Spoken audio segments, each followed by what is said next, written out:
kutokea uwanja wa ndege wa kimataifa Mwalimu Julius Kambarage Nyerere, ambapo leo tumekuja kuwapokea mashujaa wetu wa Tanzania. Kikosi cha timu ya taifa Tanzania kinatoka kule nchini Morocco kwenye michuano ya AFCON. Tukumbuke tu kwamba kwa mara ya kwanza Tanzania tumeandika historia ya kuingia 16 bora kwa mara ya kwanza toka tumeanza kushiriki michuano hii ya AFCON, na leo mashujaa hao wako hapa katika uwanja huu wa ndege wa kimataifa akiwa anatoka kule nchini Morocco kukipiga katika michuano ya AFCON. Tanzania tulitolewa na Morocco kwa goli 1-0 na kuhakikisha kwamba safari yetu imeishia hapo. Hii ni Karima Story TV, tuko hapa kukujuza yale yote ambayo yatakuwa yanaendelea katika uwanja huu wa ndege wa kimataifa. Ahmad Ali pia naye anaonekana sehemu ya wale ambao wametangulia.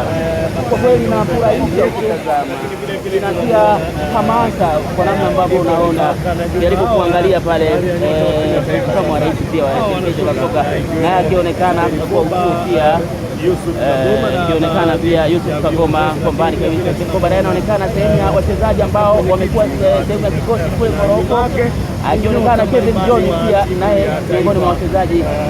Kimsingi ni kikosi cha timu ya taifa ndicho ambacho kinaonekana kwa hivi sasa, wakionyesha bila shaka tabasamu la Dennis naye anaonekana kwa mbali, wapo wametulia, akionekana na makocha na timu la soka kule visiwani Zanzibar. Huyu hapo Miguel Gamondi, kaimu kocha mkuu wa timu ya taifa akionekana, lakini pia Bakari Nondo Mwamnyeto naye tabasamu kwa kweli, furaha inaonekana ya macho, kila mmoja anafurahishwa na kile ambacho kimejiri kule, akionekana kwa Ibrahim Baka pia na yeye anaonekana hapo. Utakumbuka kazi ambayo aliifanya uwanjani katika eneo la ulinzi. Belikoba naye anaonekana. Hao ndio mashujaa wetu, hao ndio ambao wametoa kimasomaso taifa la Tanzania kwenye michuano ya AFCON kule. Inaonekana pia uko hapo aliyesukumwa, kama utakuwa unakumbuka lile tukio, akionekana hapo Idi Suleiman Nado kwenye tukio ambalo lilikuwa limetengeneza tension kubwa mtandao wa kijamii, kama utakumbuka vizuri. Huyo hapo Idi Suleiman Nado, Hussein Masaranga yuko pale Somali Kapombe pia anaonekana. Yakubu Suleiman mlinda mlango wa Simba naye anaonekana apata majeraha, kimsingi hakupata nafasi ya kucheza kwenye michuano hii kwa majeraha akiwa kwenye mazoezi. Anaonekana pia kwenye mchezaji wa bodi ya ligi naye anaonekana hapo Faisal Salum anaonekana karibu,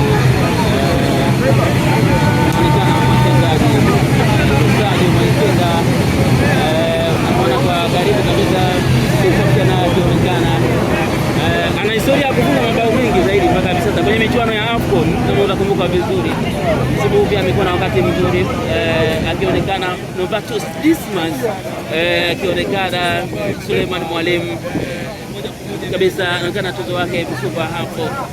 Kimsingi natazama, unaona namna ambavyo Nixon Kabage naye akionekana hapo kwa karibu, anaonekana Mohamed Hussein Zimbwe Junior akionekana hapo kabisa, miongoni mwa jambo ambalo la kihistoria ukitazama kwa macho, ukiona utuo wa sura kwa namna ambavyo mambo yalivyo, kwa namna ambavyo wamekuja na hapo sasa. Kwanza najisikia vizuri, lakini pia na washukuru Tanzania, na washukuru wachezaji wenzangu, benchi la ufundi, TFF, serikali pia kwa jumla kwa support yao. Kama nilivyosema, najisikia vizuri kwa sababu mechi nimecheza mashindano mara 3 sasa na zote nimeweza kufunga. Semoni, huku nyumbani Tanzania wanaamini kwa habari kana baada ya mchezo ile tukio la Idada ambalo mimi mnaonaje? Mimi kwangu mimi naweza kusema ni penalty, lakini pia kuna maamuzi ya refa. Kwa hiyo tujui maamuzi ya refa alikuwaje, lakini maamuzi ya refa ilikuwa vile nasema sio penalty. Basi tunamaanisha mwenyewe endelee, lakini sisi kwa upande wetu tunaona sisi lakini sisi kwa upande wetu ni penalty, tunasema ni penalty. Simon, kwa kiasi gani mashindano haya yamekuwa funzo kwenu kuelekea katika michuano ambayo itafanyika hapa nyumbani? Mimi nafikiri kuna vitu vingi tumejifunza, na sio kujifunza, tunaendelea kujifunza kila siku kwa sababu tumeshacheza zaidi mara 2 sasa hivi. Kwa hiyo kuna vitu vingi tumeona, na hata viongozi wetu kuna baadhi ya vitu wameona, ukiacha sisi wachezaji, kwa sababu sababu ukiangalia 2027 tuna host kwetu hapa, kwa hiyo lazima tujipange kwa kweli.